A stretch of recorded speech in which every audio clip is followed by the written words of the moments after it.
Surtout que là, on a miniaturisé les réacteurs nucléaires. C'est une bonne exploit technique, mais non, même pas un exploit. Techniquement, c'est très bien, mais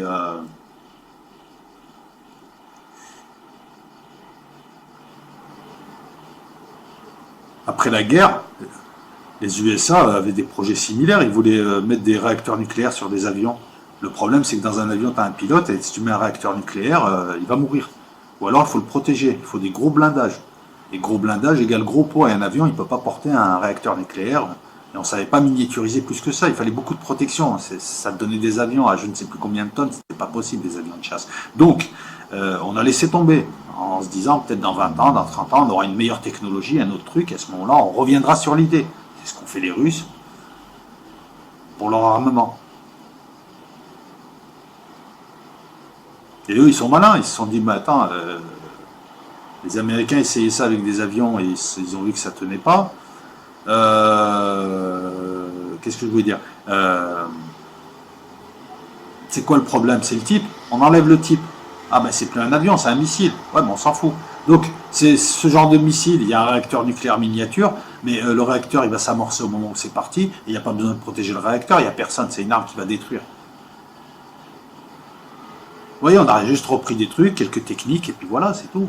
La miniaturisation, ils la connaissaient déjà, les Russes.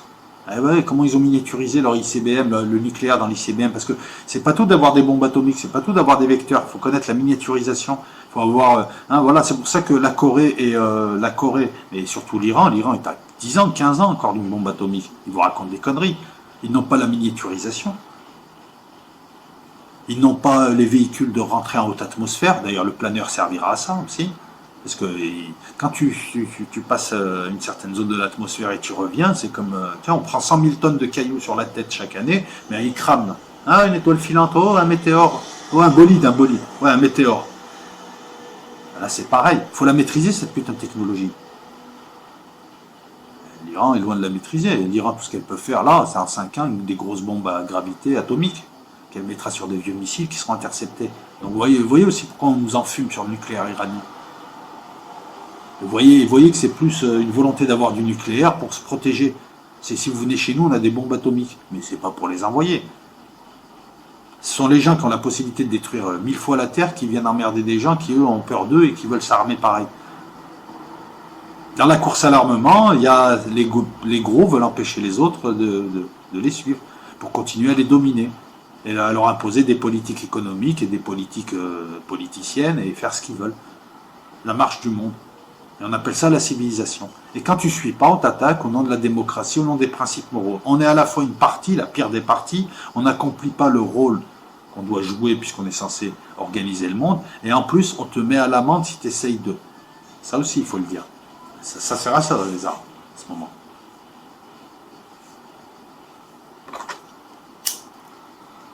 Est-ce que cet oiseau de tempête est si révolutionnaire que ça? On a le projet SLAM aux USA, c'est un vieux projet des années 50-60.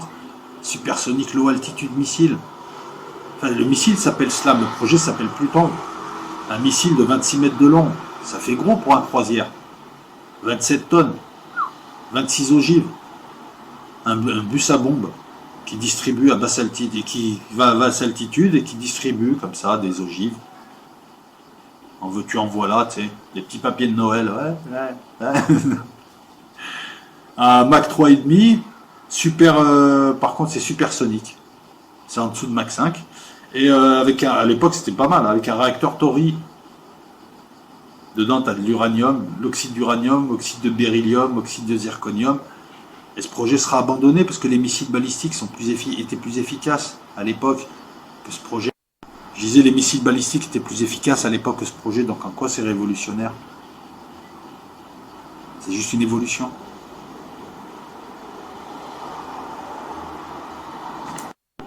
Regarde ça, c'est pas de la magie. Tout à l'heure j'étais, enfin là, à l'instant j'étais comme ça, et là d'un coup j'apparais avec une tasse de café. Je suis quelque part le fils spirituel de José Garcimore. C'est moi, son fils spirituel. Je m'appelle Riri Garcimore. Ouais, allez, on poursuit. Ah, je fais une pause. Je pense que je vais faire des coupes. Coupe de la Ligue, coupe de... J'arrête. Donc on a évoqué l'oiseau de tempête. On a évoqué l'antériorité du projet Pluton et du missile SLAM hein, dès les années 60 déjà, donc sur un plan conceptuel, on n'a rien inventé. Et vous allez voir là dans les minutes qui suivent que en plus la Chine et les USA ont des mêmes projets dans les cartons, ils sont dessus, c'est juste qu'ils arrivent l'an prochain et donc encore une fois les Russes n'ont pas fait un grand pas, n'ont pas fait leur échappée tout seul, non, l'échappée elle se fait à un autre niveau. On peut parler du Zircon, pareil, un missile marin, hein, mais régulièrement les grandes puissances changent aussi leurs missiles, leur parc.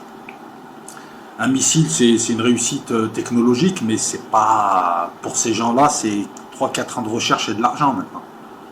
Voilà, c'est à moins de créer le missile perlimpinpin que tu ne vois pas et qui se déplace pas et qui est nulle part et d'un coup il pète dans la chambre de ton ennemi.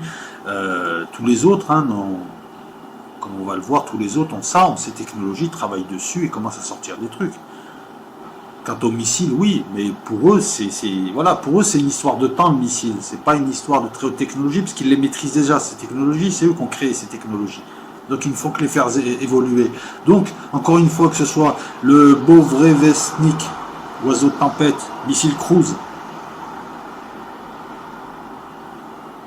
D'ailleurs, ils ne nous disent pas quel est le lanceur. Je pense que ça va être un avion. Ça partira de plusieurs vecteurs. Bref, c'est pas important. Si, ils nous le disent après, je suis bête. Parce que les Russes sont malins, hein, tu vois, ils n'ont pas les moyens d'avoir des 13 flottes avec 13 porte-avions nucléaires. Et puis, ils n'ont pas la même configuration que les USA. Eux, c'est 17 millions de kilomètres carrés étalés sur 11 fuseaux horaires.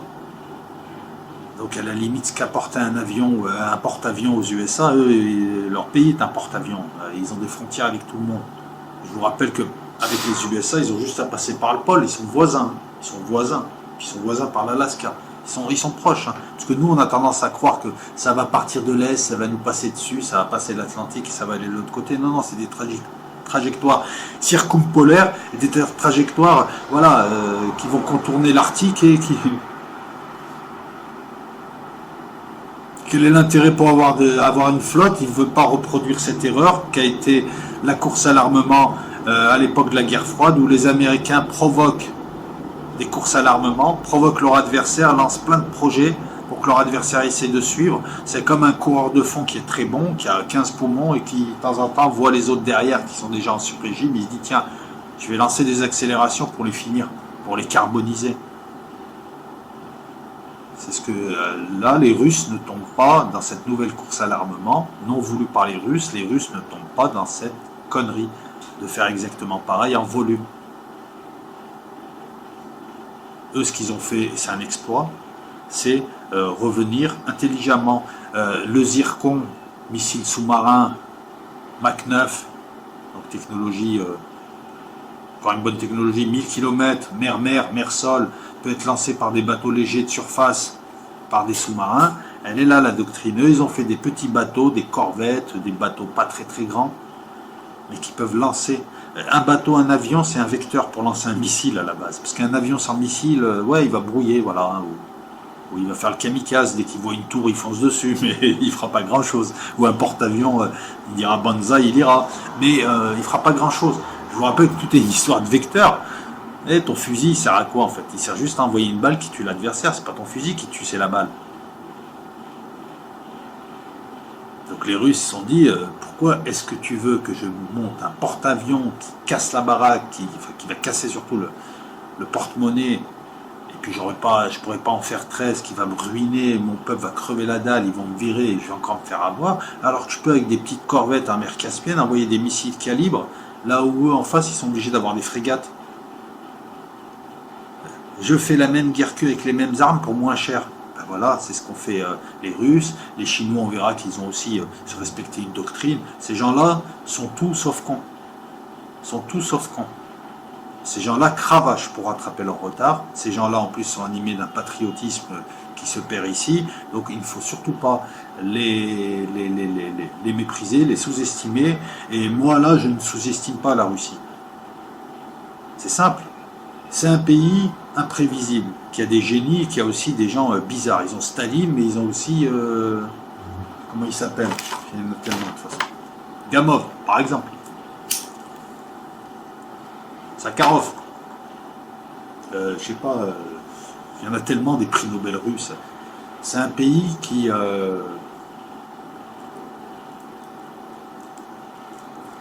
lorsque le traître Eltsine l'a détruit, il a laissé se détruire, personne ne voyait les Russes revenir. Il y a une fuite des cerveaux. Moi j'ai travaillé dans l'immigration 10 ans, je peux te dire que des Russes et des Russes pointus, j'en ai vu passer. En tout cas là où j'étais, j'en ai vu. Et je te parle de cerveau pointu, de trucs, je te parle pas de... Il est ingénieur à Thomson. Je critique pas, hein, moi j'ai pas le niveau pour être ingénieur à Thomson. Hein. Thomson CSF. Mais là on était dans autre chose. Moi je les recevais, on discutait, parce que bon je devais suivre des gens, tout ça et tout, bon je ne raconte pas ma vie, mais je suivais des gens sur la longueur, hein. C'est pas je les voyais une fois dans mon bureau, je les suivais sur la longueur, bref. Je tombais sur des gens, j'étais là, ah ouais, je vais vous entendre parler monsieur, s'il vous plaît. Et en 20 ans, c'est là où tu vois que ce pays a un deuxième souffle. En 20 ans, ils ont trouvé suffisamment de physiciens et de mathématiciens encore restés au pays pour revenir à niveau. Non seulement revenir à niveau dans des domaines où ils étaient à la rue, mais en plus relancer l'initiative en relançant un vieux concept. Non, je ne veux pas ne pas être compris, je ne veux pas qu'on pense que je viens chambrer les Russes. Moi, ce qui m'énerve, c'est les conneries dites par des gens bêtes qui se croient intelligents et qui, en fait, voilà, je veux montrer ça. Des gens qui ne posent pas d'informations et qui se prétendent être chercheurs d'informations. C'est pas la Russie, les Russes, là, sont hyper pragmatiques. Il arrive, il voit son armée déliquescente, rustique, où les mecs se bisutent, se bourrent la gueule, c'est n'importe quoi, ils s'entretuent entre eux. Il t'en fait une armée plus ramassée, mais qualitativement équivalente à l'armée américaine de plus en plus. Certes, il reste des faiblesses, mais même ces faiblesses, il les transforme en force, dans la mesure où ces faiblesses, c'est j'ai pas les moyens de faire une grosse flotte, j'ai pas d'argent, je vais faire une petite flotte qui va porter les mêmes vecteurs. Je vais faire une petite flotte qui va être adaptée parce qu'elle aura des missiles de fou, parce que ce qui compte c'est le missile. C'est à ça que tu vois que les mecs, ils sont puissants. C'est une remise à niveau hyper intelligente. Et en même temps, ils relancent tout à la pédale dans la montée à Voriaz, tout à la pédale, et il relance. Il prend le relais et il remet un coup. Et les autres se disent, merde, on ne voulait pas, allez, on remet un coup et on suit. Parce que ça va user plein de pays qui commencent à se rapprocher. La Turquie, là, va faire un bond en arrière. L'Iran, c'est fini, hein. C'est comme, tu sais, c'est comme l'espace là, qui s'étend avec des créations de vide à une vitesse supérieure à celle de la lumière, la création de vide, hein. Donc il n'y a pas de transport d'information.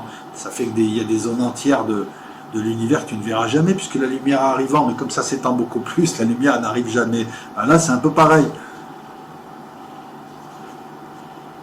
Et ils ont réussi donc à revenir, à combler leur retard là où il fallait combler le retard. Ils ont amélioré leur balistique, qui était bien. Ils ont amélioré leurs avions, c'est fini. Ils t'ont fait une armée moderne,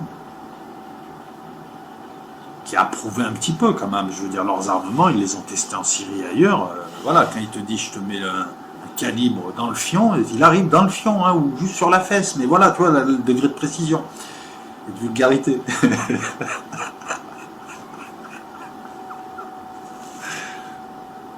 Voilà, putain, page 6, il y a 2 heures déjà. Ah, je vais faire des coupes. T'as le drone sous-marin Poséidon. Ça, c'est bon. Tactiquement, révolution tactique de fou furieux. Mais, encore une fois, il y a des choses pour contrer, il y a des choses équivalentes. Et puis, les Américains sont pas loin. Arrivé, hein. La France aussi est pas loin si elle n'avait pas les connards qui tiennent les rênes du pays. Je veux dire, ces trucs-là, on les aurait au lieu d'attendre 3-4 ans pour les avoir. Mais en même temps, la France, à la limite, elle peut de se dire, bon, si les Américains les ont, moi, je suis pas obligé d'y aller, parce que dans l'OTAN, et s'il y a une guerre, on sera de ce côté-là. C'est l'avantage, pour une fois, d'être l'arme. Hein. C'est de se dire, bon, les Américains, c'est le gros, ils nous mettent à l'amende, c'est à lui de choper les armes les plus chères et de nous faire le gros parapluie, et nous, on fait les petits trucs. On va au Mali, on va en Syrie, et lui, il s'occupe des Russes. Non, mais c'est vu comme ça, la doctrine. C'est pour ça que les types, de toute façon, ils n'ont plus les moyens de... Voilà. Mais la France a les moyens technologiques, techniques et même financiers, en vrai, de continuer la course. Le problème, c'est que la France, je le dis à chaque fois, hein, c'est un coureur de fond, frêle, qui est en sur-régime et qui est bourré de tiques, de moustiques et de maladies qui le tirent vers le bas. S'il n'y avait plus ces moustiques, ces maladies, il les crame tous. Parce que je vous rappelle que pour faire du demi-fond, surtout en pente, il vaut mieux avoir un corps de maghrébin sec qu'être balèze. Voilà. C'est la petite analogie, la petite métaphore d'El Loco. Drone sous-marin Poséidon, c'est une arme redoutable, c'est quasiment un missile sous-marin, mais c'est pire, c'est une crotte de nez sous-marine géante, une crotte de nez nucléaire, réacteur nucléaire. C'est un drone, hein, c'est pas le sous-marin. Alors, déjà, tu apprécieras la miniaturisation, l'endurance. Il fait entre 60 et 70 nœuds. Peut-être de nœuds. 60 à 70 nœuds.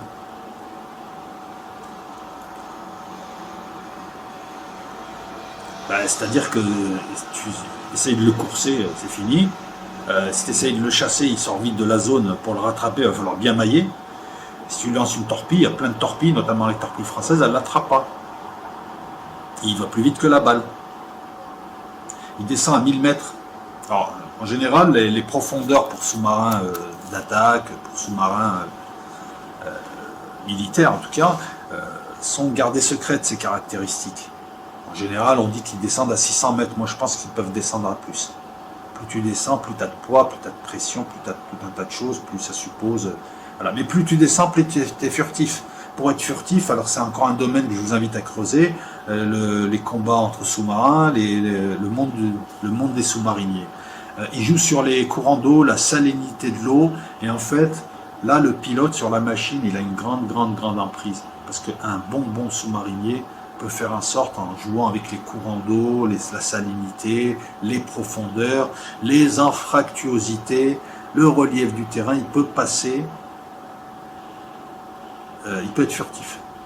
Et c'est le petit jeu entre les sous-marins et ceux qui sont en surface, les bateaux, les avions de reconnaissance et de lutte anti-sous-marine et les hélicoptères qui, eux, vont te balancer des trucs. Quand ils vont repérer la zone, ils vont commencer à le chasser, à tourner autour et ils vont lancer des trucs, des torpilles, mais aussi des trucs... ils ont des torpilles hein, qui vont aller chercher, mais ils ont des bombes anti-sous-marines, ils ont tout un tas d'arsenal. Et là, le sous-marin, quand il est repéré, il est dans la merde. Là, on a un drone sous-marin qui descend à 1000 mètres. Alors, imagine les capacités de résistance qu'il a. C'est pas le sous-marin avec double coque qui va à 60-70 nœuds, qui est un réacteur nucléaire. Réacteur nucléaire, c'est-à-dire qu'il peut se balader partout. Il n'y a pas de problème il ne cherche pas la pompe à essence. Il n'en a pas besoin. Il est silencieux, il n'a pas d'hélice. Et ça, c'est une putain de nouvelle. Pour celui qui a une petite culture militaire, c'est un truc de fou. Comment on fait pour espionner les autres et... non, on va le dire différemment. L'OTAN a placé à différentes sorties possibles des sous-marins russes du territoire national, donc vers le Groenland et partout, des capteurs acoustiques. L'OTAN et les Russes le font aussi, et ils traînent vers la base de l'île Longue, je crois que ça s'appelle, là où il y a la base des sous-marins d'attaque français. En général, il y a tout un dispositif pour nettoyer la zone autour, ça tourne, tout ça, et puis il vaut mieux pas traîner, parce que là, c'est pas diplomatique, si on te dégage, vite fait, bien fait, bref. Pourquoi? Parce que si tu te mets à côté, tu te caches et tu vois passer les sous-marins et t'écoutes leur hélice, chacun a une hélice avec une signature acoustique bien précise. Quand tu as les signatures acoustiques de chaque sous-marin, après c'est facile, quand tu les repères, c'est facile pour tout un tas de choses. C'est un peu aussi pour les avions pareil, avec des signaux électromagnétiques qui permettent de les identifier, de les individualiser. Donc on ne veut pas que ces sous-marins donnent la signature acoustique et que l'autre l'ait. Ça va l'aider. Voilà. Là, il n'y a pas d'hélice. Donc tous ces drones-là, déjà, la signature acoustique, c'est zombie, hein. Il n'y en a pas. C'est énorme. Manœuvrabilité, pouvant transporter des armes conventionnelles ou des armes nucléaires. C'est un tueur de flotte. Tu vas le cacher quelque part, tu sais que la flotte, elle passe, tu fais péter la bombe atomique, tout ce qui tourne à 50 mètres, à 50 km est fini. Tu prends ces drones, tu décides de les mettre à plusieurs kilomètres de chaque port américain. Et ils sont là, 1000 mètres, 1500 mètres, 2000 mètres, et ils font tout pour ne pas se faire repérer. Tu n'es pas obligé d'en mettre 50. Et un jour, il y a une guerre, ils sont déjà en place. Ils sont déjà dans la zone. C'est déjà des chevaux de Troie. Tu les mets devant les ports, tu fais péter, il n'y a plus de San Francisco. Ou alors tu crées des tsunamis. Ou alors tu le mets dans la faille là-bas, dans une des failles. San Andreas, tout ça c'est fini, la Californie, ciao, Walou, il n'y a plus les feux de l'amour. Tactiquement c'est énorme, il faut le repérer. Donc après les premières parades, c'est surtout de créer des radars et de scruter. Je pense que les Américains ils vont draguer chaque pouce autour des USA, mais c'est énorme, tu peux pas. Et il y a des trucs, tu vas passer, tu vas pas les voir. Parce qu'ils sont à 1000 mètres, sous 3 rochers, sous 3... Et voilà, c'est un drone en plus. C'est des véritables bombes à retardement. Pour qu'ils aillent à 60-70 nœuds, est-ce qu'il y a la technologie MHD ou est-ce qu'il y a une autre technologie? Moi je sais pas. Hein. Je parle de MHD parce que Jean-Pierre Petit, qui est bien plus compétent que moi, en parle, et parce que ça existe, je veux dire, personne ne nie ça. C'est juste que c'est super secret. On a pareil un autre tueur de porte-avions et je pense que c'est un autre tueur de bombardier stratégique et il peut faire beaucoup de choses, c'est le Kinjal, le poignard. Donc c'est un missile, on a parlé d'un missile de croisière, on a parlé d'un ICBM, on a parlé du Zircon, missile sous-marin, on a parlé de l'avant-garde, le planeur. Il nous reste 2 armes. On va parler du Kinjal, le poignard. C'est un missile RR. Donc beaucoup plus petit par exemple que le croisière ou que l'ICBM, lancé par un MiG-31. Alors rappelez-vous, je vous ai parlé du MiG-31 qui est un pur intercepteur qui va à peu près à 3000 km/h, dont l'objectif est d'emmener sur zone, de porter des missiles sur zone, de les tirer pour intercepter des bombardiers tactiques, stratégiques, des bombardiers nucléaires, pour couper la route à des choses qui vont détruire stratégiquement tes trucs à toi. Je te la fais vite fait, mais c'est ça. Ben là, on est encore dans le concept d'interception, tu vois, c'est une doctrine d'emploi de ce missile est hyper véloce, il est maniable, c'est un des rares missiles aérobalistiques, il y a 3 pays dans le monde qui font dans le missile aérobalistique, tu as la France, tu as les Chinois, et tu as les Russes, et tu as les Israéliens avec leur missile Rampage, c'est-à-dire un missile lancé par un avion qui a des caractéristiques balistiques, comme un ICBM, ou comme des missiles balistiques sol-sol. Après, je n'arrive pas à comprendre l'avantage de ce truc. Je pense que c'est au niveau, de la prévisibilité, peut-être de la vitesse, je ne sais pas. Le Rampage est supersonique. La France a des missiles aérobalistiques, l'Exo 7. Elle a l'Exo 7, le Scalp. Sur avion, c'est un aérobalistique. Non, c'est un croisière. Non, c'est un croisière. Le Rampage, oui. Pour la France, je vous mettrai le nom tout à l'heure, mais c'est pas le Scalp, je dis une bêtise. Et les Chinois ont un missile hypersonique aérobalistique, comme les Russes, qui s'appelle le CH-AS-X-13. C'est la révolution. Et on va en parler des Chinois, parce qu'eux aussi, ils sont bien là-dedans. La 10, c'est une température d'arrêt, c'est au niveau où l'air va toucher la surface du truc. Hein, je te la fais vite aussi, hein, excuse-moi, je ne suis pas spécialiste en aérodynamique. Ça s'appelle la température d'arrêt, elle est de 6000 degrés, il n'y a aucun matériau qui tienne. Le tungstène, c'est 3000 degrés, le tungstène. Donc un missile comme ça, au bout d'un moment, il se vaporise. Il est en fusion, il est liquide, quoi. C'est du magma.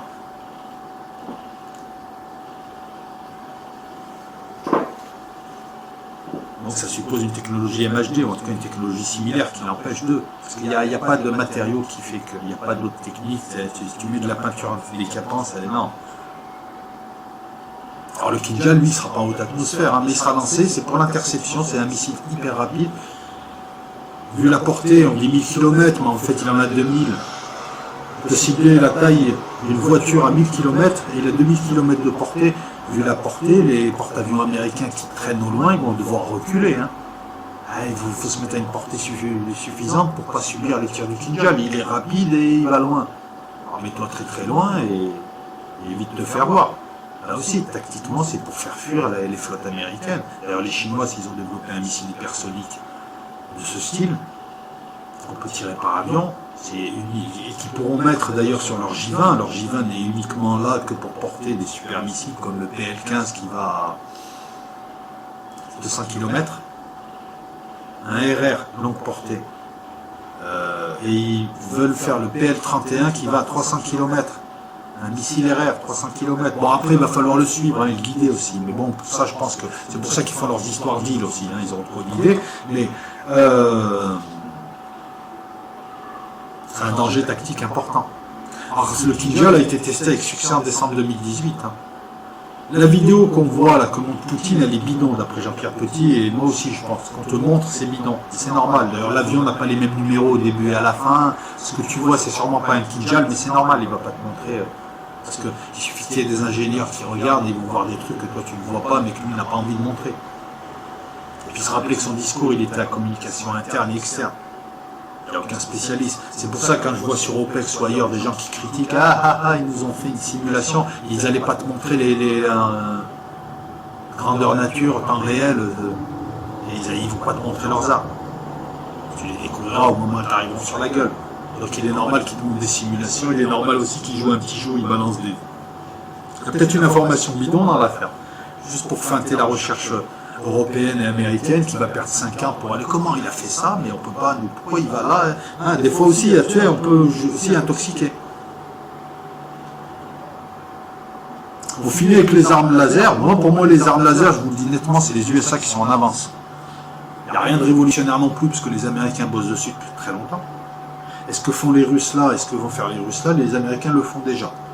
Donc encore une fois, il n'y a rien de révolutionnaire. Ça ne mésestime pas des efforts russes, qui ont remis à niveau leur armée, de l'effort énorme et de l'exploit qui les a vus en 20 ans faire ce que d'autres n'arrivent pas à faire en plusieurs siècles. Moi, je leur enlève aucun mérite. Et les armes que vous voyez là, c'est des bijoux. En tout cas, des bijoux pour tuer. On est d'accord, mais c'est des bijoux aussi pour dissuader, parce que les Russes en général, enfin là, en tout cas dans ce cas de figure, c'est juste de dire on a des armes comme les vôtres et on ne se laissera pas faire, on ne lâchera pas l'affaire. Non, je rigole. Les armes laser, appelées Pérez, en fait c'est un canon laser, Pérez-Vet, très clair ça veut dire. Alors là, top secret, les caractéristiques, on t'en parle pas, c'est chaud. Mais les Américains sont en avance, les Chinois travaillent dessus. C'est des armes qui sont encore peu fiables. Il y a encore pas longtemps, elles étaient encore en essai. D'ailleurs, ceux qui m'ont dit non, mais ça existe, tout ça, vous aviez raison, c'est vrai. Elles sont peu fiables parce qu'elles dépendent des conditions météo. Elles sont peu fiables parce que à plus d'un certain nombre de kilomètres, c'est des armes de très courte portée. Il y a, je sais pas, réfraction, diffraction dans l'atmosphère du laser. Il pleut, tu peux pas. Il neige, tu peux pas. Il y a une certaine hydrographie dans l'air, l'humidité dans l'air, tu peux pas. C'est vraiment des armes d'appoint. Elles sont lourdes. Tu ne te balades pas avec, c'est pas des fusils laser. Ah non, ils essayent ça sur des gros bateaux, des gros trucs, des camions lourds, des trucs comme ça. Faut te balader quasiment avec EDF derrière. C'est impressionnant. Entre ça et les catapultes dans les porte-avions, la consommation d'énergie est telle que c'est pas très maniable non plus. Et c'est la première génération. C'est comme ça que, c'est comme les missiles. La première fois, les mecs ont dit mais c'est quoi cette connerie? Il part une fois sur deux, et quand il part, il suit le soleil. Qu'est-ce que c'est que ces conneries? Ils ont remis les canons, n'empêche que maintenant on a des missiles qui peuvent toucher une mouche à loin. Donc une fois que cette génération d'armes-là sera passée et qu'ils auront amélioré, encore une fois, mais tu crois qu'ils vont les mettre où les lasers en premier? Sur des satellites dans l'espace. Comme ça, ils pourront taper d'autres satellites au laser. Tu peux le faire. Tu le mets sur des véhicules planeurs dans l'espace. Dès qu'il y a un planeur qui t'emmerde, tu changes doucement l'orbite et tu te mets à son niveau et tu lâches un laser. Tu le touches un petit peu. Il suffit qu'il y ait un petit défaut et boum. Le truc, de toute façon, dès qu'il rentrera en atmosphère, c'est fini. Mais peut-être qu'il a une base sur la Lune pour rentrer réparer. Parce qu'au bout du 15e vaisseau que tu vas lui faire, ils vont se dire on va se mettre sur la Lune, parce qu'on va dominer le théâtre des opérations. C'est toujours comme ça, c'est normal. Tu montes sur la colline, pour la bataille, pour avoir une vue, pour avoir l'information, pour gérer. C'est plus ça d'ailleurs que se mettre à portée, puisque tu es sur le combat. L'époque de Napoléon, il cherchait à prendre les collines, parce que le gars, il n'avait pas de GPS, il n'avait pas la télé, il était obligé d'envoyer des gens, lui rapporter des estafettes, lui rapporter où sont les troupes. En temps réel, il n'y en avait pas. Des mecs qui mettaient ça sur des cartes pour qu'il ait une idée, tu vois, il n'avait pas d'écran, c'est pas l'école de guerre à Paris, ou les centres de commandement stratégique avec Obama qui vont en temps réel le déplacement. Donc là, pour revenir au sujet, les armes laser pour moi, c'est ni plus ni moins que les premiers outils qu'on mettra dans l'espace. Oui, pour monter, il faudra déjà avoir quelques petits trucs dans l'escarcelle. On voit petit à petit l'homme par tampons successifs, aller militariser l'espace. Après avoir militarisé il y a un siècle à peu près, ouais, il y a un siècle, un petit peu plus, après avoir militarisé les airs, après avoir militarisé les mers, mais ça c'était il y a très longtemps, hein, parce que les premières batailles navales, tu les retrouves déjà à l'époque antique. Après avoir militarisé le sous-sol, le sous-marin, ben voilà, on y va. Hein. On y va parce que de toute façon, que tu le veuilles ou pas, c'est un mouvement inéluctable. Tu vois, les armes secrètes, on parle de la spatialisation de l'espace et d'un mouvement inéluctable, d'une tendance qui s'affirme parce qu'ils n'ont pas le choix. S'il y en a un qui ne va pas, les autres vont y aller. Là. Puis quand tu t'occupes d'un pays et tu t'occupes de la défense d'un pays, tu vois bien que plus tu es au-dessus, mieux c'est. Surtout. Et je sais pas, quand tu as un satellite au-dessus, tu as une meilleure angulation, tu as une meilleure réactivité, tu as une meilleure vision des choses. Enfin voilà, tu vois, c'est évident quoi. Si tu montes au-dessus du champ de bataille, tu es mieux que quand tu es en dessous.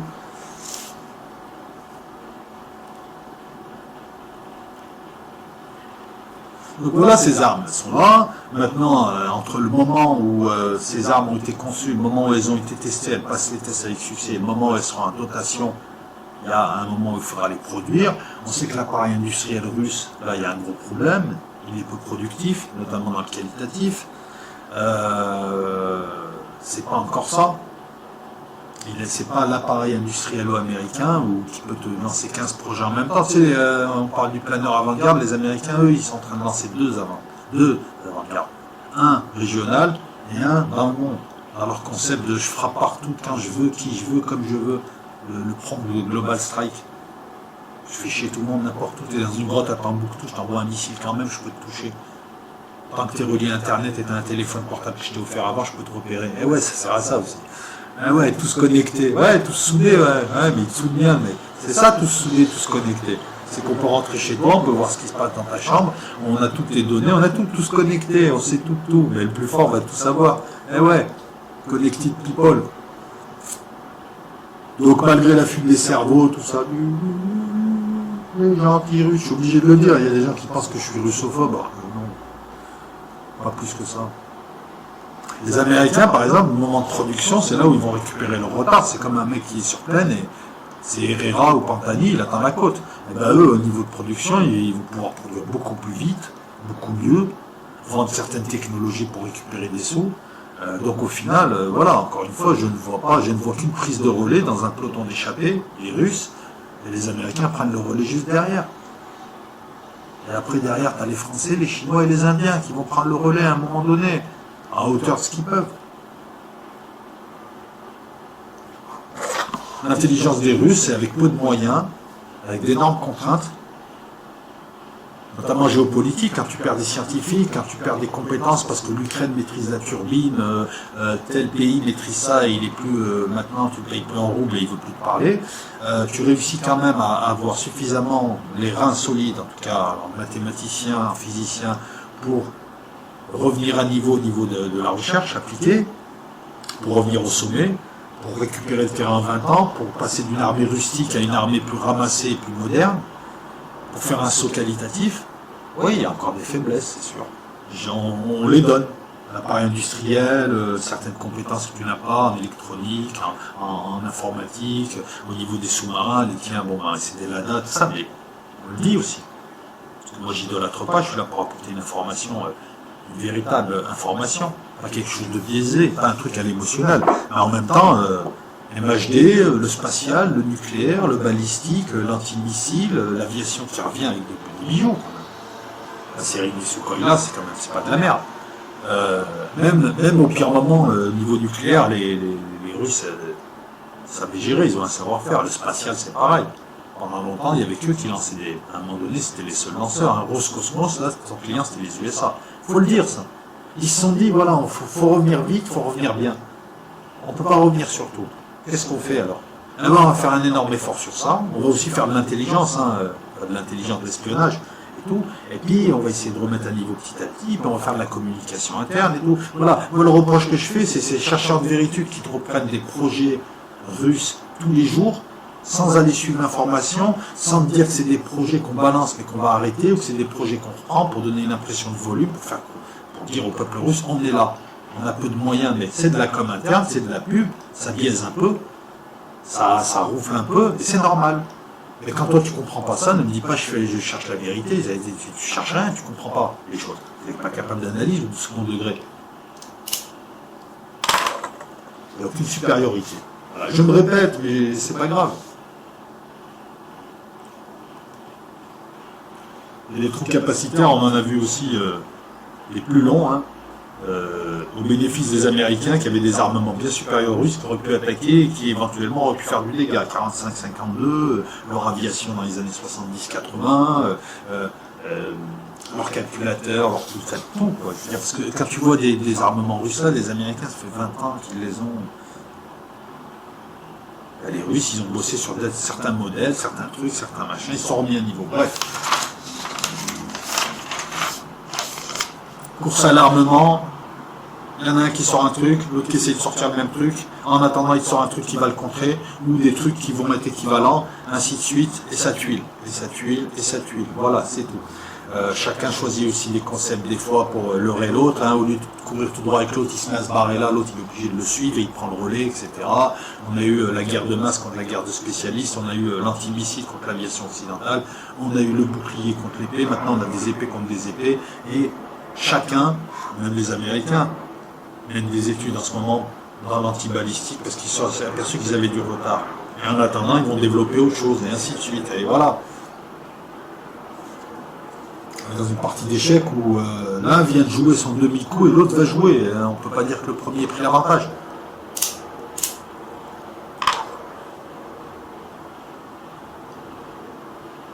Voilà. Bon. Paradoté. Moi, paradoté. Qu'est-ce qu'on retient de ces armes? Vitesse, manœuvrabilité, endurance. Voilà. Endurance parce qu'il y a un réacteur nucléaire avec. Donc le gars il peut tourner tout le temps, il s'en fout. Il a l'essence gratuite. La Chine, l'Inde, la France, les USA et la Russie travaillent sur ces trucs-là en fonction de leurs besoins. Ils travaillent tous sur l'hypervélocité. Et ils sont tous à fleur ou pas loin. Après, est-ce qu'on a besoin de missiles hyper véloces? Il y a aussi de l'argent, il faut. Voilà, je veux dire, est-ce que la France a besoin aujourd'hui, maintenant, de missiles hyper véloces? Non, elle en aura besoin quand elle en aura besoin. Et les Russes n'ont fait que poursuivre la vieille piste permise par les nouvelles technologies. Il y a une nouvelle technologie, on a ressorti les vieux trucs sur lesquels on bloquait, comme la chaleur lorsque tu vas très vite, les ondes de choc, tout ça, et puis on a bricolé, on a dit, ah tiens, ça passe là. Le concept de MHD, c'est le concept d'Ajax, d'Aurora. Ça fait longtemps qu'ils travaillent dessus, les Américains aussi. Là, c'est des aéronefs. Là, la nouveauté, c'est que c'est des missiles maintenant. La Russie a impulsé sur des concepts que d'autres maîtrisent aussi, mais dont les recherches n'ont pas encore été abouties ou n'ont pas été poursuivies, c'est tout. À un moment donné, voilà, les Américains ne pouvaient pas tout faire non plus. Ils ont arrêté l'une de leurs nombreuses recherches pour s'axer sur celle-là, parce que voilà, pour l'instant, on a besoin d'ICBM. Tu fais aussi de l'armement et tu fais de la technologie en fonction des besoins. Hein. La recherche appliquée, c'est aussi en fonction de tes besoins aujourd'hui, dans 20 ans et dans 50 ans. Tu fais de la prospective. La Chine a déjà un missile hypersonique, le CHAS X-13, qui va à 7200 km. C'est intéressant ça, heure. Parce que eux, 7200 km/h, c'est pas les 10 000 ou les 15 000 ou les Russes. Hein. Mach 20, Mach 25, c'est énorme. Ça veut dire quoi? Allez, je te laisse faire l'analyse. Eux, ils ont un missile hypersonique qui va à 7200 km/h. Une vitesse bien moindre, c'est le maximum, que les missiles hypersoniques russes. Elle est où la différence? C'est qu'apparemment ils ne maîtrisent pas la technologie MHD. Donc ils n'arrivent pas à passer ce fameux mur de chaleur. Donc ils sont à Mach 5 et ils n'arrivent pas à aller plus loin. Parce qu'à partir de Mach 5, je te dis, tu peux plus. Tu peux plus si tu n'as pas la bonne technique. C'est plus une histoire de matos. Donc ils ont dû utiliser le savoir-faire de leurs nombreux techniciens pour bricoler des trucs. Mais pour l'instant, la technologie MHD semble leur échapper. Moi, c'est l'analyse que je fais au vu de ces chiffres. C'est une tentative d'analyse, mais au moins j'ai essayé de réfléchir. Les Indiens coopèrent avec les Russes pour travailler sur le BrahMos 3, C'est un missile de croisière avec statoréacteur, limité à 300 km/h, parce que vous savez que les missiles de croisière sont limités à 300 ou à 500 km selon l'endroit, par des traités comme le MTCR 1987. Et bon, avec deux tournevis, tes 300 km deviennent 2500 km. Là, qu'est-ce qu'on voit? On voit des Indiens qui sont obligés de travailler en coopération avec les Russes. Les Indiens payent les recherches, les Russes ramènent leur savoir-faire. C'est comme ça, plus ou moins, que ça marche. Et je préfère avoir le savoir-faire qu'avoir la thune. Et chacun espère gratter sur les idées communes. Parce que les Indiens sont en retard surtout, je ne comprends pas, avec le nombre de mathématiciens, de physiciens. Il y a quelque chose aussi que je ne comprends pas, c'est le retard de l'Inde parmi les gros sur tout un tas de domaines. Là, ils sont obligés de coopérer pour faire leur Brahmos.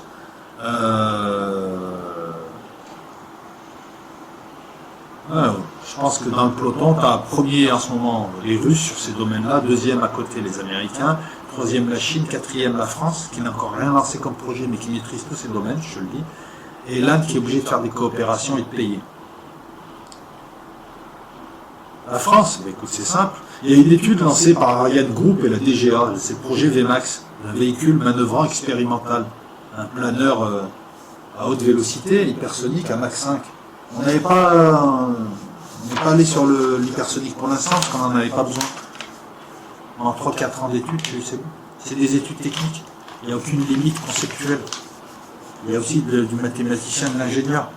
C'est quoi l'hypervéloce? C'est trouver des moteurs autres que... Je te rappelle que la France a une putain d'expérience en matière de statoréacteur. En matière de moteur. Quel que soit, même moteur Moulinex. En matière de missilerie. Là, qu'est-ce qu'on va faire de plus? On va aller beaucoup plus vite et lutter contre la chaleur. Je pense qu'elle a des recherches, en tout cas des débuts de recherche sur la MHD. Donc elle s'intéresse, elle lance des projets-là, qui vont aboutir dans 3-4 ans. Donc il n'y a pas le feu au lac. Il y a le projet VMAX, je te dis, pour le planeur.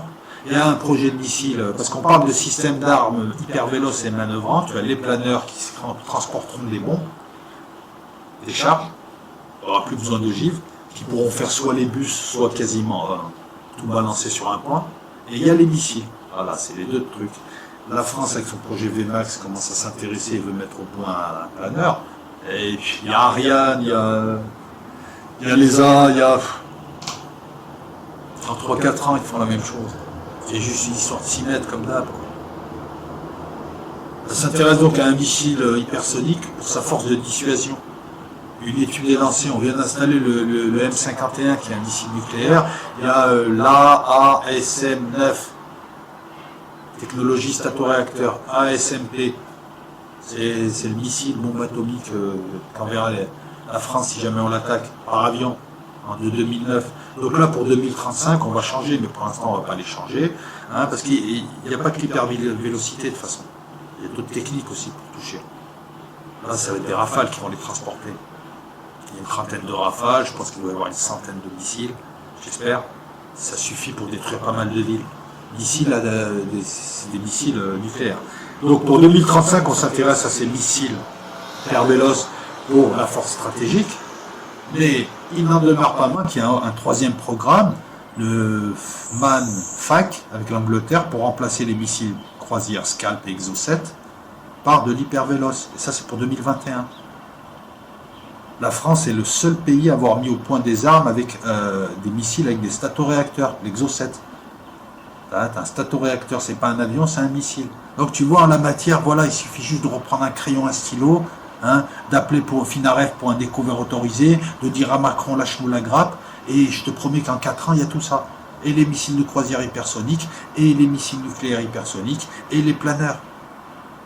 C'est juste que là, il n'y a pas besoin pour l'instant. Il n'y a aucun obstacle conceptuel, technologique ou autre. Premier Russie, deuxième Chine, pardon, pour l'instant, parce qu'ils ont un missile hypersonique. Troisième les USA, mais ils se tiennent à rien. Hein. À la limite, j'ai envie de les mettre ex aequo. Les deuxième et troisième. Quatrième la France et cinquième l'Inde qui est en retard. Et la France, c'est juste parce que c'est une histoire de volume, d'opportunité, parce qu'on ne peut pas tout faire. 64 millions de personnes, un budget de recherche rikiki, le budget français de la recherche militaire, je crois qu'il Je pense qu'il doit être 100 fois inférieur à celui des USA. Comment tu veux faire? T'es pas la DARPA, t'es la DGA, toi.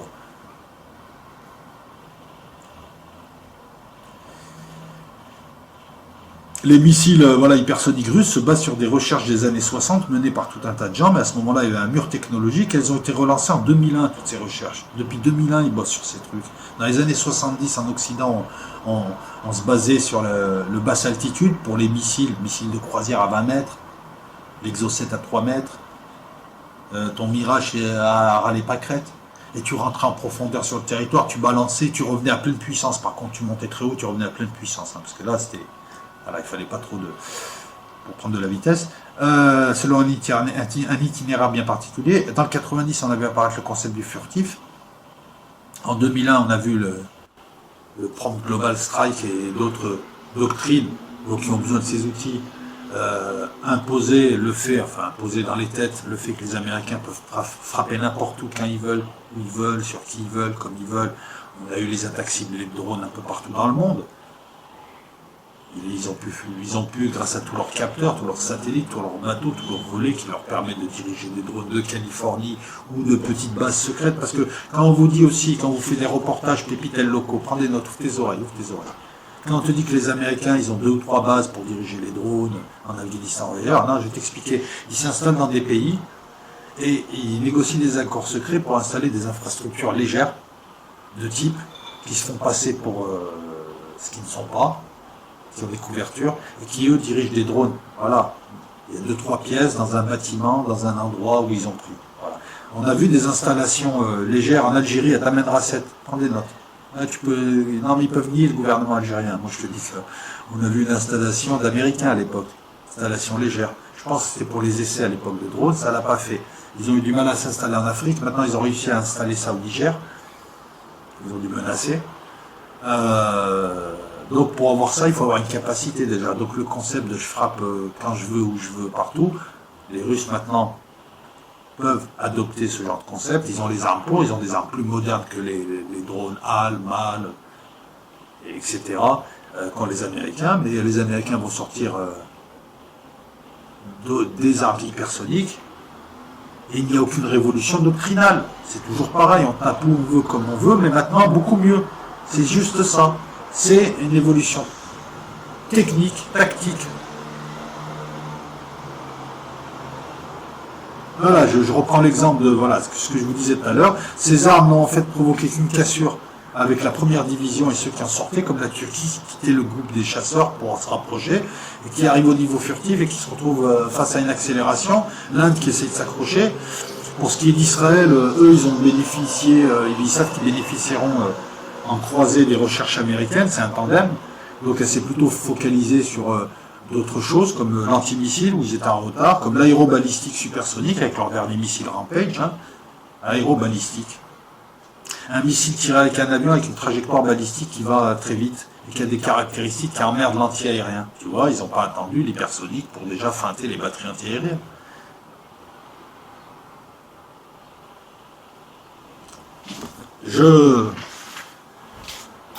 Voilà. Parce que là, ça dure.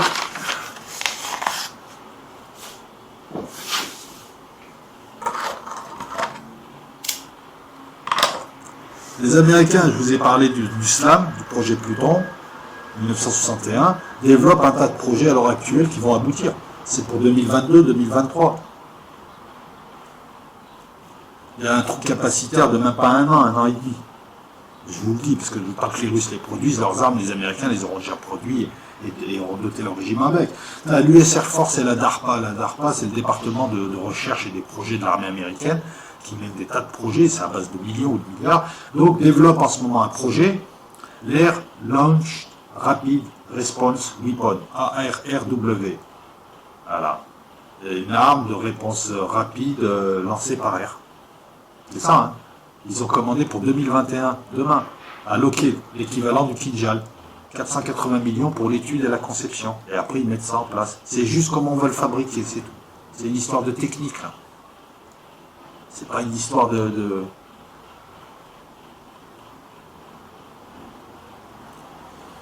Ils ont d'autres projets. Ils ont le HCSW, Missile hypersonique conventionnel,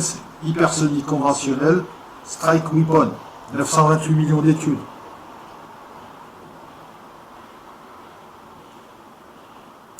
Ils ont l'Hyperglide Delivery System annoncé, et ils annoncent qu'en 2022, il y aura tout un tas de missiles hypersoniques, croisières, RR et autres, tout un tas d'armes laser qui pourront contrer le Kinjal. Et si tu as du laser, peut-être que tu peux choper plus vite ces missiles, tu peux leur envoyer un autre vecteur. Il y aura des armes à énergie dirigée, donc des canons laser de 50 kW sur des véhicules terrestres. Les Russes ne peuvent pas encore le faire. Ça. Et pour 2023, on t'annonce même un projet de canon laser à 100 kW. C'est énorme, sur camion lourd. Lorsque les Russes seront opérationnels, les Américains le seront très très vite après. Il y a le RCCTO qui lui cherche à développer des armes sous-marines, des drones sous-marins, un Mach 5. Ils sont sur tous les coups là, et tous les projets vont arriver là. Ils sont dessus, ça fait 20 ans, pareil. Il y a le missile de croisière démonstrateur X-51A, l'équivalent, je pense aussi, voilà, pour faire des missiles air-sol, donc l'équivalent du Kinjal, et l'équivalent aussi, je pense, pour faire du RR, et puis pour voir cette technologie qui fait que des missiles plus ou moins légers, là on est dans le 100 kg, peuvent aller très très vite. Je vous rappelle que les missiles les plus rapides que nous avons actuellement, c'est Mach 5, Mach 6, il me semble, et c'est des missiles d'interception de système antimissile, et je ne suis même pas sûr qu'ils puissent aller à Mach 6. Je pense que c'est Mach 3 et Mach 5. Toujours pour des problèmes de chaleur. Le HSSW, c'est le High Speed Strike Weapon. Il y a le démonstrateur, c'est le X-51, voilà. Et c'est marrant parce que là, il y a la NASA sur le coup, parce que la NASA, il y a je ne sais plus combien d'années, ils avaient le X-43 qui allait à 9000 km/h. Un truc monté sur un avion, comme le Kinjal. Et ça, tu as des vidéos YouTube qui te le montrent. Elle est où la nouveauté, la novation? Elle est où Maminova? C'est marrant, Maminova, c'est un oxymore.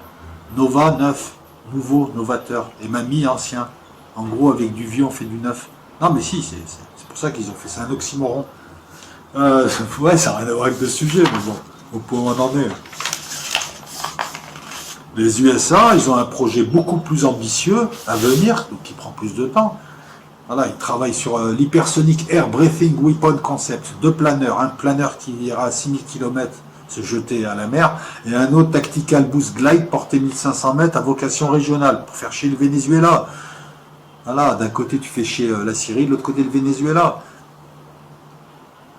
Voilà, le X-43 de la NASA, qui en 2004 allait à 10 461 km/h, soit Mach 9,6. L'expérience, elle est là. S'ils arrivent à faire ça, voilà, ils en sont là. Donc là, maintenant, ils travaillent sur des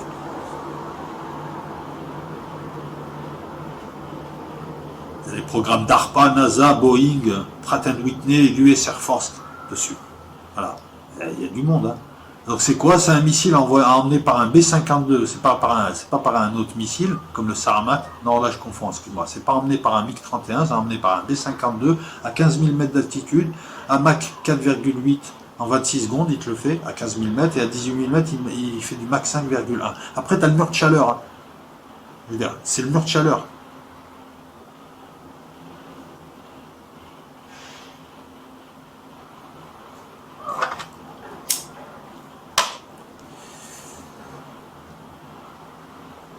Je regarde mes notes. La Chine, donc ils travaillent sur un missile hypersonique RR pour leur J-20 ou air-sol, l'équivalent donc du Kinjal.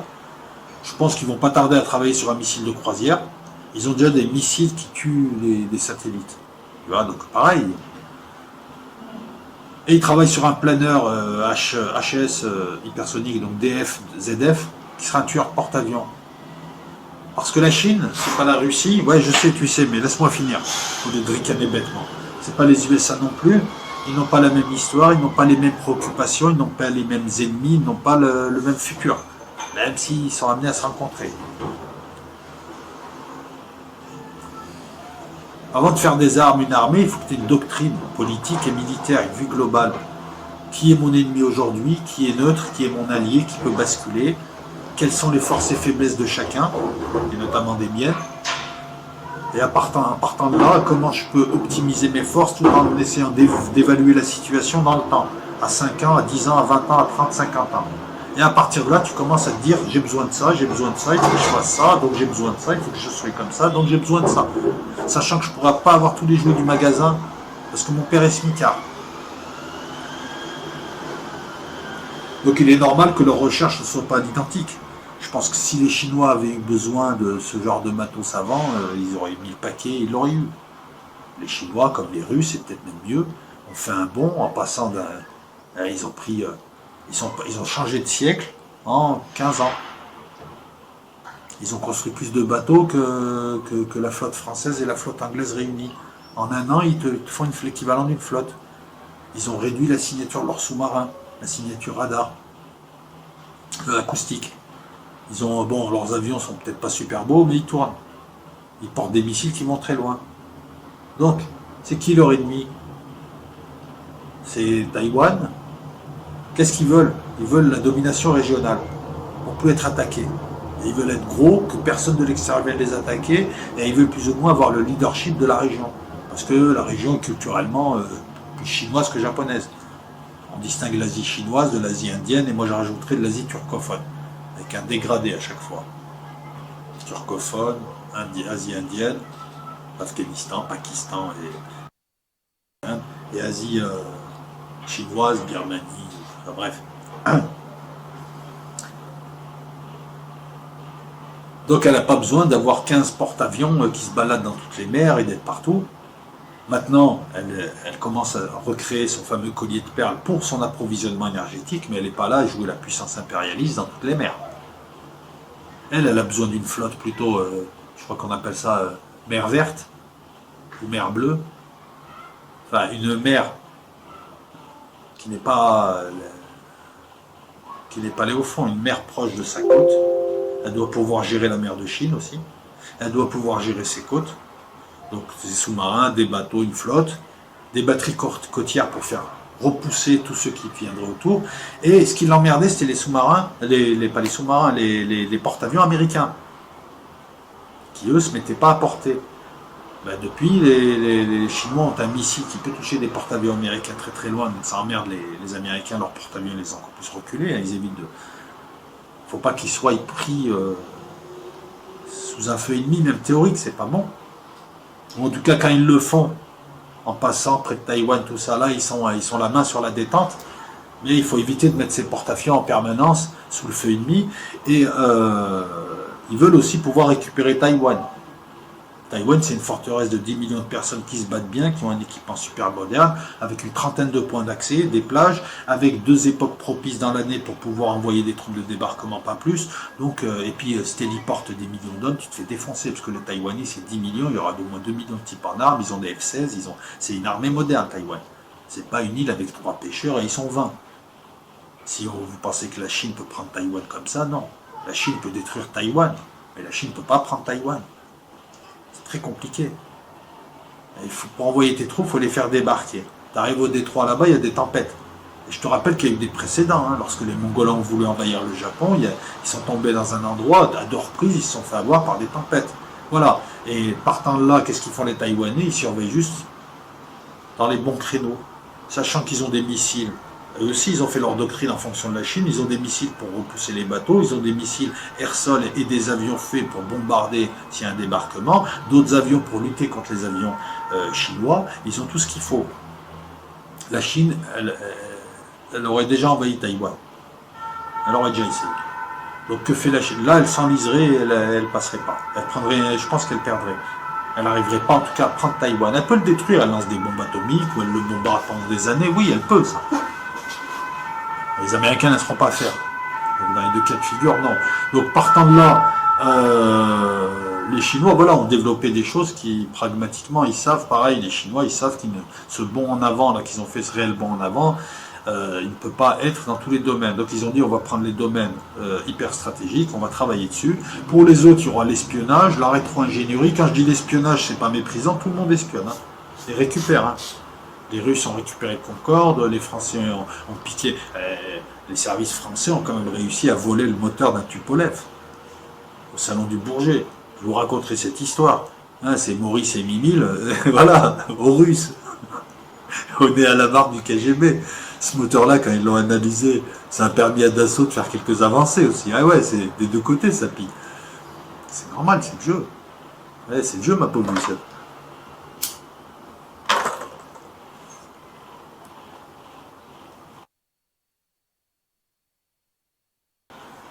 Ces gens-là, voilà, ils ont leur doctrine. La seule chose qu'ils doivent respecter, une règle de base, c'est toujours être dans la symétrique. S'il y en a un qui fait une arme, je dois faire à peu près une arme pareille, ou en tout cas une arme qui le contre.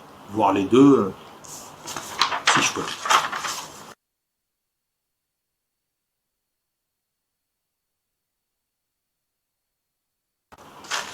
Face aux Américains, c'est la flotte de porte-avions américaine qui les emmerde, c'est les forces de débarquement.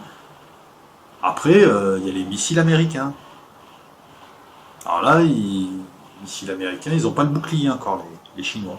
Ils ont des systèmes anti-aériens, mais qui. C'est des systèmes chinois, certes, mais c'est des imitations de systèmes russes. C'est pas là où ils sont prépondérants, c'est pas là où ils sont les plus forts. Donc, comme ils ne peuvent pas créer un bouclier, ils vont créer une symétrique. Donc, ils ont plein de missiles eux aussi. En disant, tu m'envoies tes missiles, je t'envoie mes missiles, mes ICBM, ils sont gros, ils sont lourds, ils sont bien. Et ils sont pas bridés, ceux-là. Ouais, pas mal, hein. Les blagues racistes. Non, elle n'est pas raciste. En aviation, ils ont récupéré leur retard. Enfin, ils ont récupéré, en tout cas, ils ont récupéré l'essentiel du retard. Hein, je veux dire, voilà. Le J-31, le J-20, ils sont peut-être pas beaux, surtout le J-20, mais ça reste quand même des appareils au minimum de quatrième génération.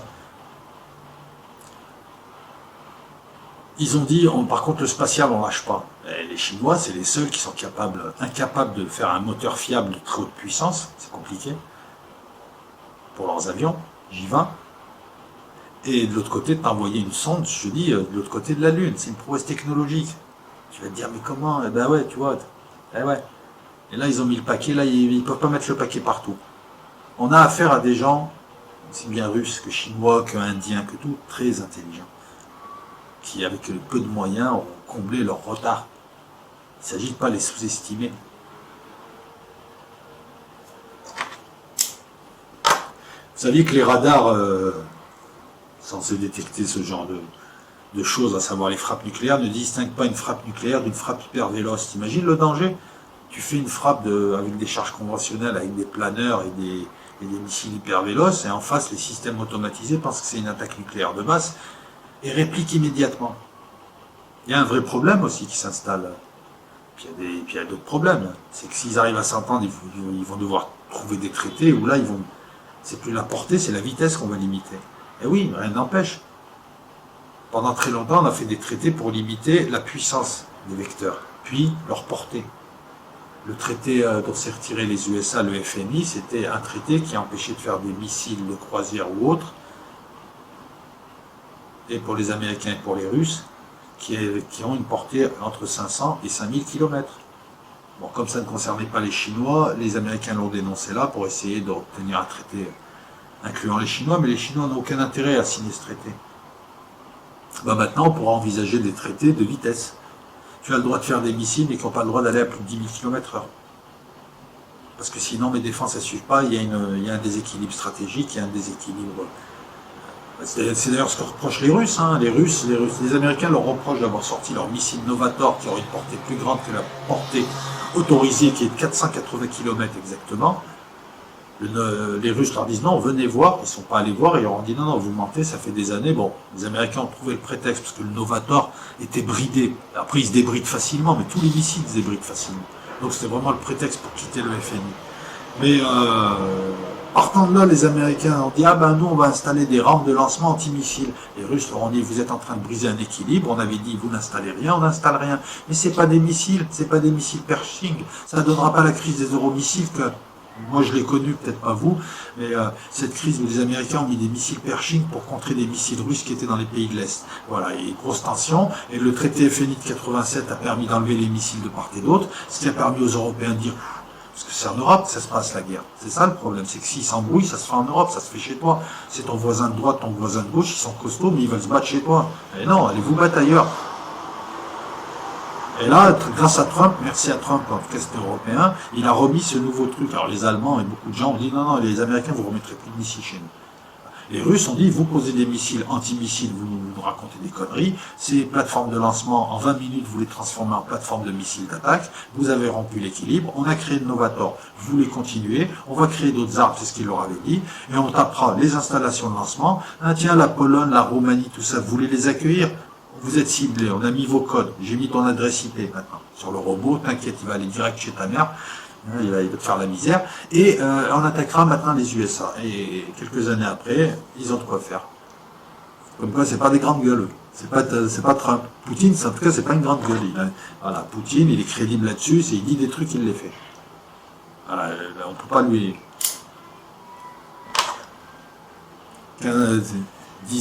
14 ans après, il arrive et voilà, tu m'écoutes pas maintenant? Et il a sorti son gros sabre. Ah ouais.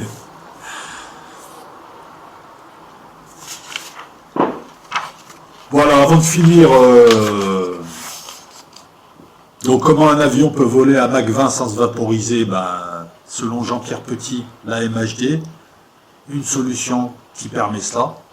Hein, c'est comme ça qu'on décortique ce qui se fait derrière. Moi, j'ai tendance à le croire parce que c'est quelqu'un qui connaît sa partie là-dessus. Voilà. Comme c'est un très bon scientifique aussi, hein, jusqu'à qu'on prouve le contraire. Voilà. Après qu'il ait, lui, décidé d'épouser une cause ufologique et humo, je trouve que c'est léger quand même.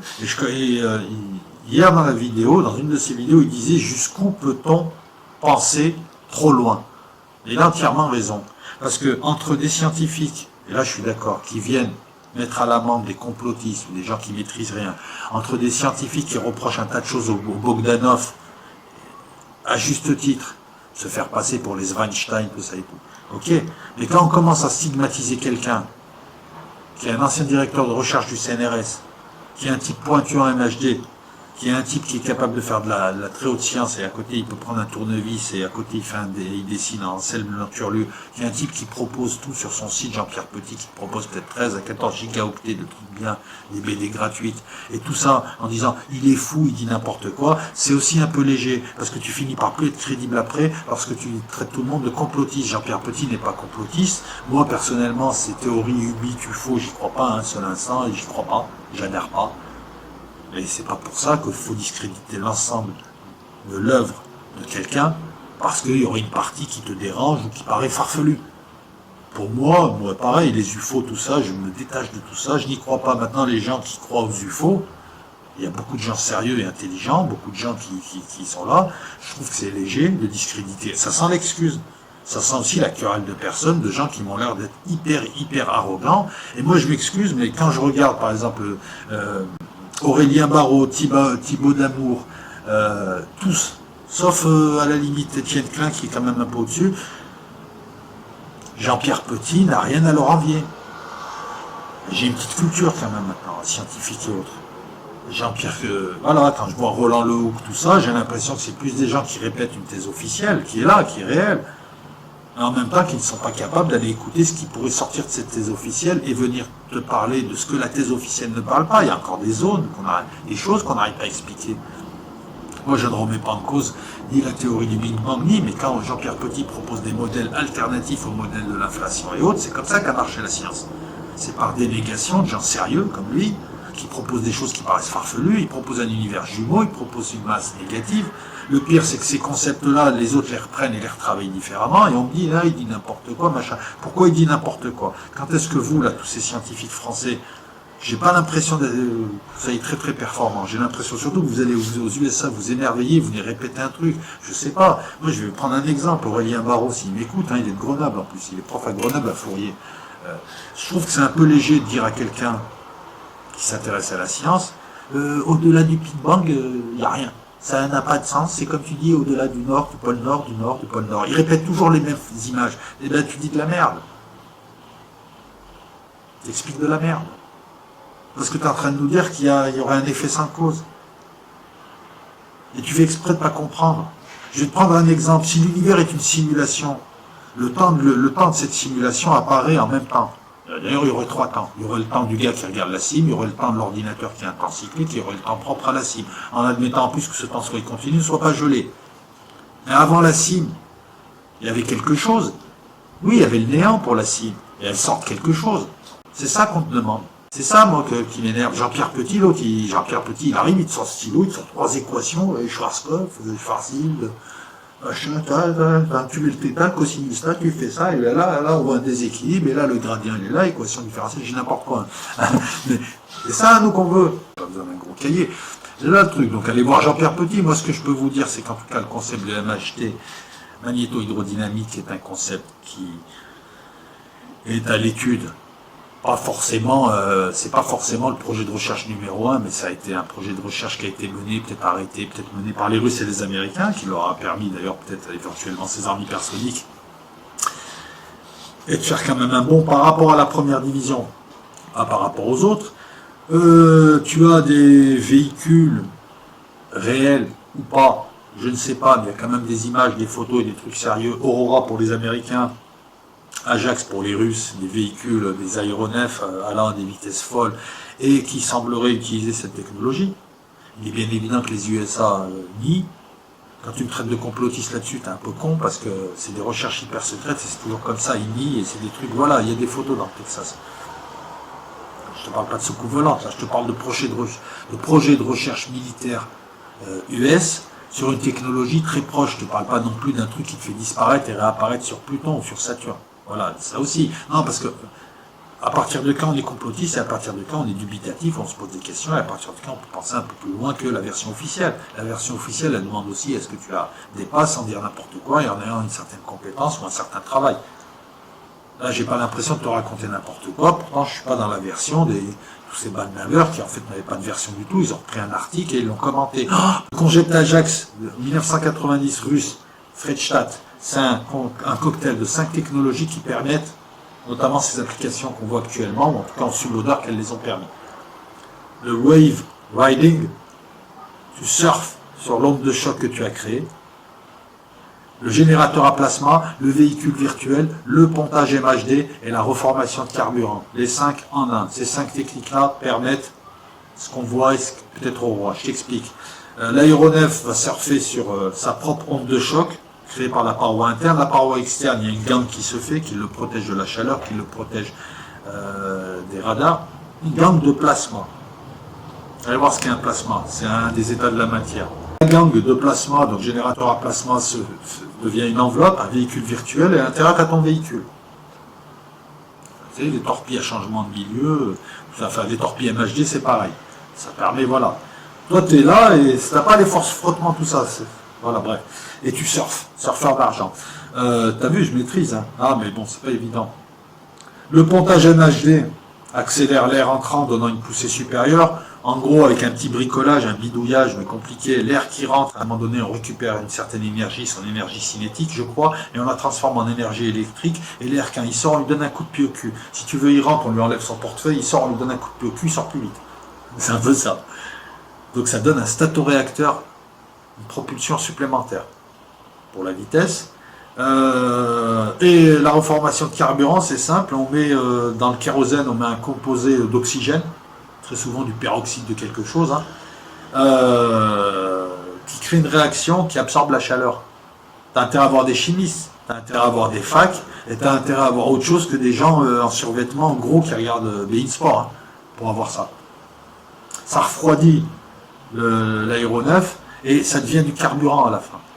C'est ça la technologie, le concept Ajax, c'est ces 5 technologies.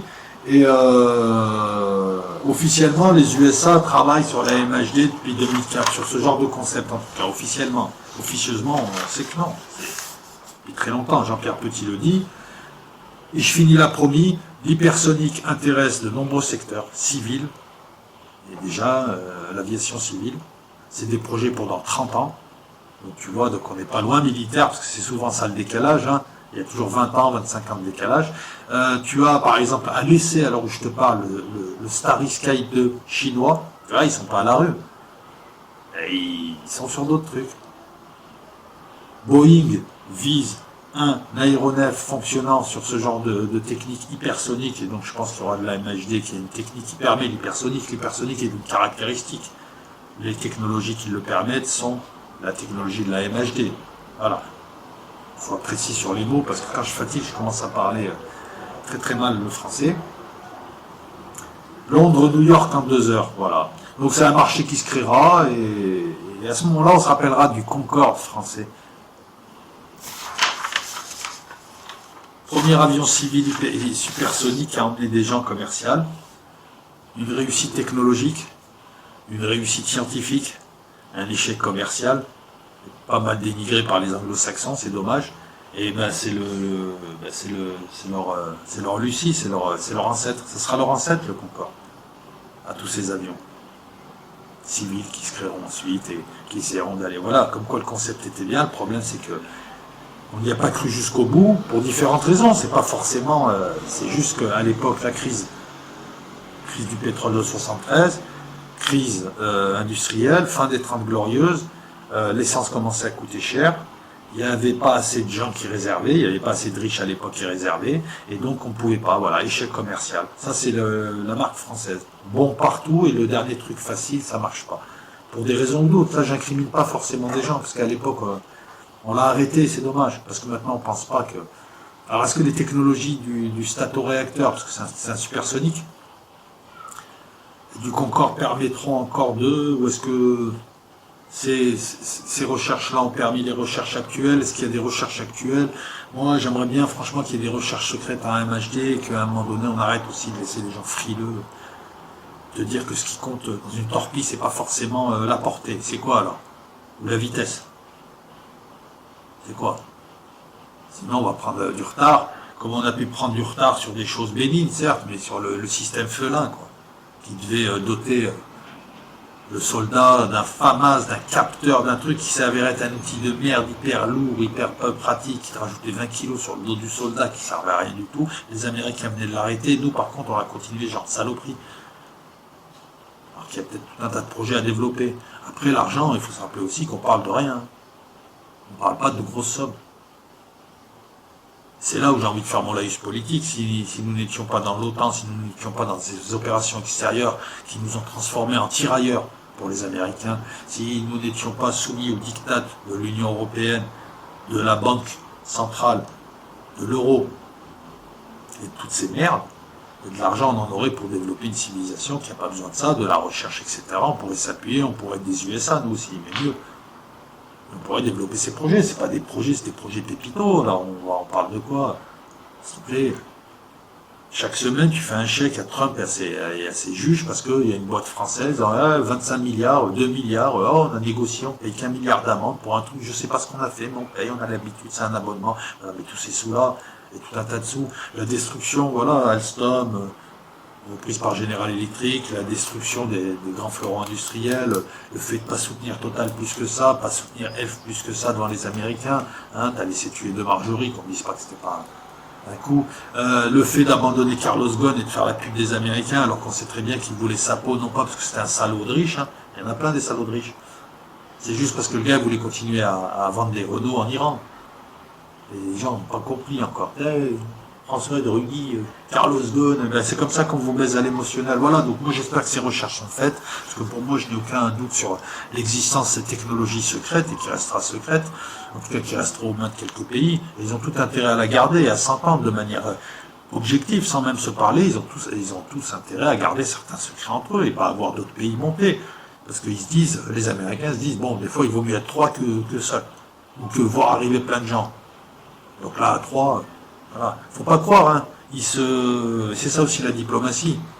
Ils s'affrontent, ils ne s'aiment pas, mais ils savent s'entendre sur les trucs. Sur le dos des populations d'ailleurs. Parce que les populations, tu les chauffes un peu, on va faire la guerre, on va les tuer, dans quelques semaines on est à Berlin.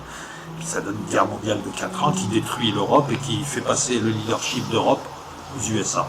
Voilà, donc ces armes-là n'ont pas été présentées comme elles se devaient, ni plus ni moins qu'une remise à niveau.